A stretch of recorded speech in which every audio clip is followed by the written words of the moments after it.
จำมื้อนี้เฮามาเบิ่งการร่วมมือกันระหว่างสปปลาวและสเบลารุสนอกจากนั้นก็แม่นการร่วมมือกันระหว่างสปปลาวและสรัสเซียกระทรวงการต่างประเทศแห่งสปปลาวและสเบลารุสจัดกองประชุมปรึกษาหารือทางด้านการเมืองครั้งที่ 4 ในวันที่ 11 พฤษภาคม 2026 ท่านไม้ทองธรรมวงศ์ษารองรัฐมนตรีกระทรวงการต่างประเทศแห่งสปปลาวได้นำพาคณะผู้แทนลาวเดินทางไปเข้าร่วมกองประชุมปรึกษาหารือการเมืองครั้งที่ 4 ระหว่าง2กระทรวงการต่างประเทศลาวเบลารุสที่นครหลวงมินส์สาธารณรัฐเบลารุสกองประชุมปรึกษาหารือในครั้งนี้แม้ได้จัดขึ้นภายใต้การเป็นประธานร่วมของท่านไม้ทองธรรมวงศ์ษารองรัฐมนตรีกระทรวงการต่างประเทศแห่งสปปลาวและท่านสเกรลูกาเซวิสรองรัฐมนตรีกระทรวงการต่างประเทศผู้ที่1แห่งสเบลารุสในกองประชุมดังกล่าว2ฝ่ายได้ตีราคาสูงต่อสายพัวพันมิตรภาพและการร่วมมืออันเป็นมุนเสื่อระหว่างสปปลาวและสเบลารุสตลอดระยะ32 ปีของสายพัวพันการทูตซึ่งได้มีการแลกเปลี่ยนการเยี่ยมยามของการนำขันสูงหลายระดับนอกนี้2ฝ่ายยังได้ทบทวนคืนบรรดาแผนการร่วมมือในโครงเขตต่างๆที่ได้จัดตั้งปฏิบัติร่วมกันในระยะที่ผ่านมาซึ่งเห็นดีร่วมกันเพื่อสืบต่อสุขโยกการร่วมมือ2ฝ่ายโดยเฉพาะในโครงเขตเศรษฐกิจและการค้าของ2ประเทศให้นับเพิ่มขึ้น2ฝ่ายเห็นดีสืบต่อส่งเสริมการร่วมมือทางด้านการศึกษาวัฒนธรรมการท่องเที่ยวและโครงเขตอื่นๆที่2ฝ่ายมีท่าแรงและมีความสนใจร่วมกันเพื่อเสริมขยายการร่วมมือ2ฝ่ายในระยะต่อหน้าให้มีมากผลเป็นรูปธรรมและนำเอาผลประโยชน์ตัวจริงมาสู่ประชาชน2ชาติในอนาคตนอกจากนั้น2ฝ่ายยังได้แลกเปลี่ยนทัศนะและความคิดความเห็นต่อสภาพการให้ภาคพื้นและสากลที่ผลเด่นของประชุมในครั้งนี้ได้ดำเนินไปด้วยบรรยากาศไมตรีจิตมิตรภาพเข้าอกเข้าใจซึ่งกันและกันได้รับผลสำเร็จทางด้านเนื้อในอย่างจบงามตามขาดหมายที่วางไว้ในโอกาสเดินทางไปเยี่ยมยามเฮ็ดเวียกอยู่สเบลารุสครั้งนี้ท่านไม้ทองธรรมวงศ์ษารองรัฐมนตรีกระทรวงการต่างประเทศแห่งสปปลาวพร้อมด้วยคณะยังได้เข้าเยี่ยมคำนับท่านมักซินรีเซนโกฟรัฐมนตรีกระทรวงการต่างประเทศแห่งสเบลารุสในโอกาสดังกล่าวท่านรองรัฐมนตรีก็ได้แจ้งให้ทราบโดยย่อเกี่ยวกับสภาพการพัฒนาในด้านต่างๆในสปปลาวพร้อมนี้ยังได้ตีราคาสูงต่อผลสำเร็จการร่วมมือ2ฝ่ายในระยะที่ผ่านมาและกำหนดทิศทางการร่วมมือในโครงเขตที่มีท่าแรงบ่มซ้อนร่วมกันในระยะต่อหน้าเพื่อแน่ใจเฮ็ดให้การร่วมมือระหว่างสปปลาวและสเบลารุสนะครับการเสริมขยายยิ่งขึ้นในช่วงปีต่อหน้าสำหรับความสัมพันธ์ระหว่างลาวและเบลารุสเป็นความสัมพันธ์ทางด้านการทูตและมิตรภาพที่มีมาแต่ด่วนนานโดยทั้งสองประเทศมีการร่วมมือในหลายด้านเช่นว่าการเมืองเศรษฐกิจการศึกษาสาธารณสุขพลังงานและการท่องเที่ยวความสัมพันธ์ทางด้านการทูตลาวและเบลารุสมีการแลกเปลี่ยนเข้าเยี่ยมยามระดับสูงอย่างต่อเนื่องเพื่อเสริมสร้างมิตรภาพและขยายการร่วมมือ2ฝ่ายโดยในปี 2025 รัฐมนตรีต่างประเทศของเบลารุสได้เดินทางเยี่ยมยามนครหลวงเวียงจันทน์และมีการพบปะกับผู้นำลาวข้อมูลจากสินหัว 2. การร่วมมือทั้งด้านเศรษฐกิจและการค้าทั้ง2ฝ่ายทั้ง2ประเทศแม่นพยายามเพิ่มการค้าและการลงทุนในโครงเขตพลังงานบ่อแฮการเงินอุตสาหกรรมกสิกรรมทั้งสองฝ่ายยังส่งเสริมให้นักธุรกิจมีการลงทุนร่วมกัน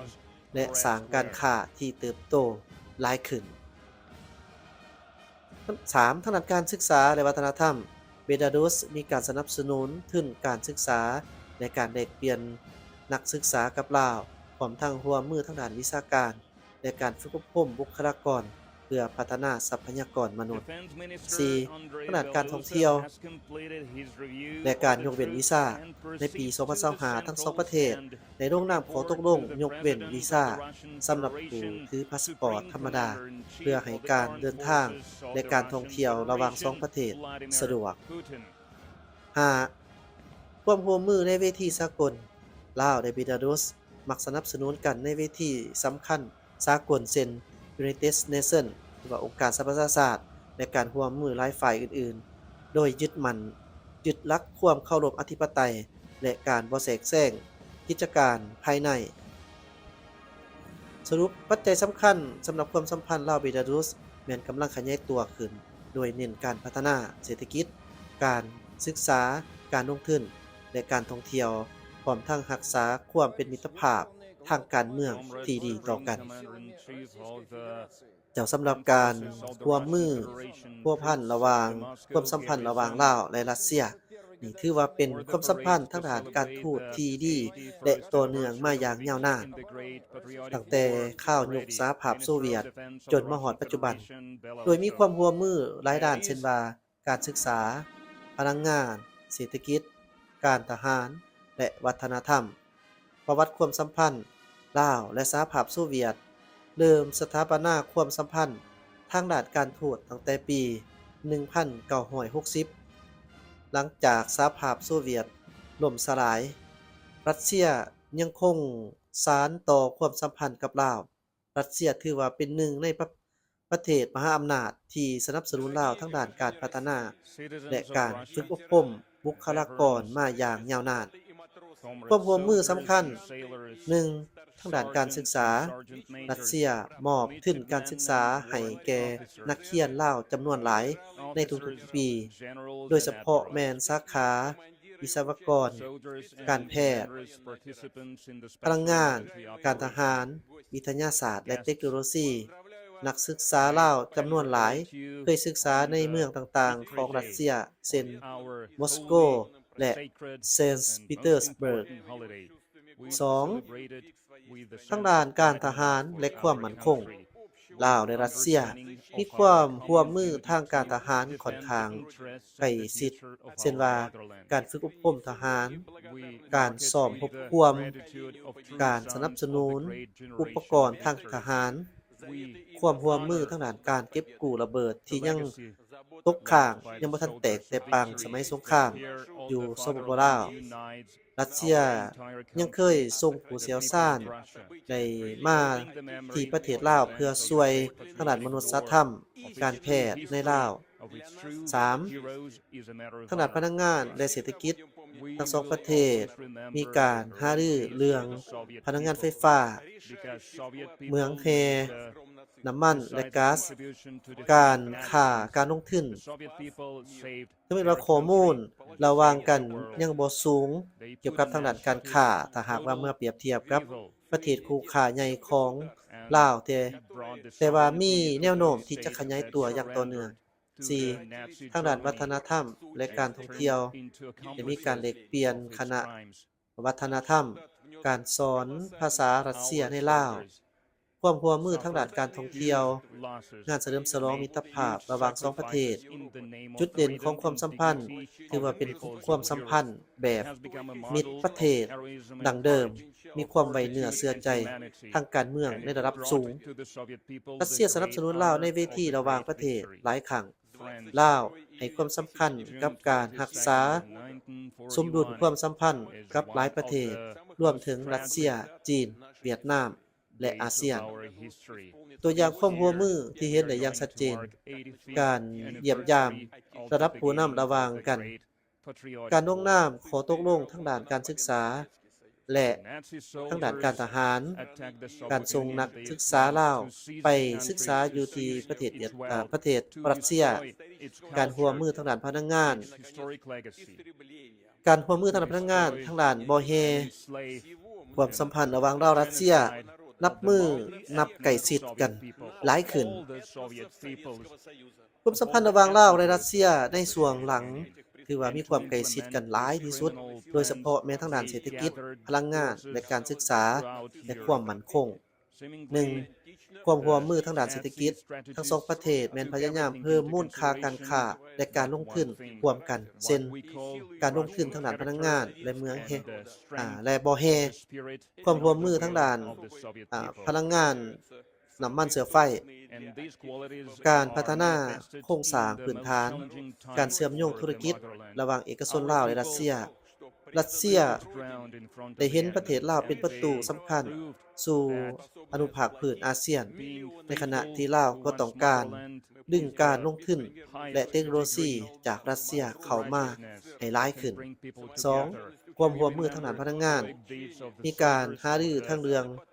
โรงไฟฟ้าพลังงานน้ำพลังงานสะอาดการสำรวจ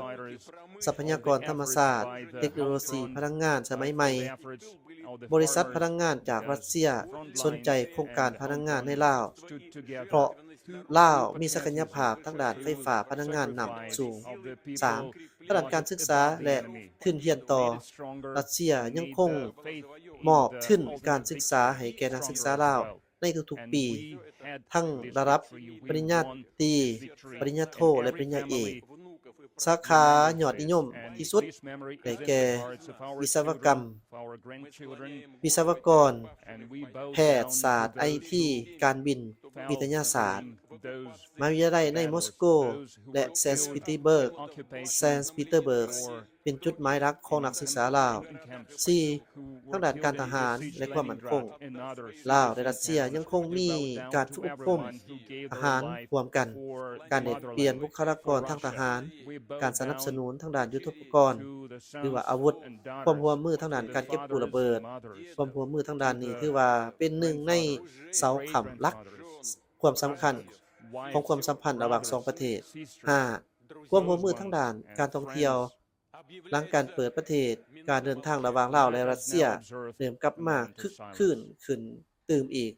ส่งเสริมการท่องเที่ยวในรูปแบบวัฒนธรรมและการแลกเปลี่ยนกิจกรรมระหว่างประชาชนการขยายเส้นทางการบินในอนาคต 6. ความสำคัญหรือว่าความร่วมมือในเวทีระหว่างประเทศทั้ง2ประเทศมีจุดยืนใกล้เคียงกันในบางประเด็นเช่นว่าการเคารพอธิปไตยของรัฐความร่วมมือพหุภาคีการสนับสนุนบทบาทของอาเซียนในเวทีโลกลาวและรัสเซียยังมีการร่วมมือกันในเช่นว่าองค์การสหประชาชาติอาเซียนเวทีเศรษฐกิจระหว่างประเทศต่างๆจากจุดพิเศษของการร่วมมือระหว่างความสัมพันธ์ระหว่างลาวและรัสเซียคือว่าเป็นมิตรประเทศที่มีมาตั้งแต่ยาวนานกว่า60ปีมีความสัมพันธ์ทางการเมืองที่มั่นคงรัสเซียสนับสนุนการพัฒนาทรัพยากรมนุษย์ของลาวอย่างต่อเนื่องลาวให้ความสำคัญกับการศึกษารักษาความสัมพันธ์กับมหาอำนาจหลายฝ่ายอย่างสมดุล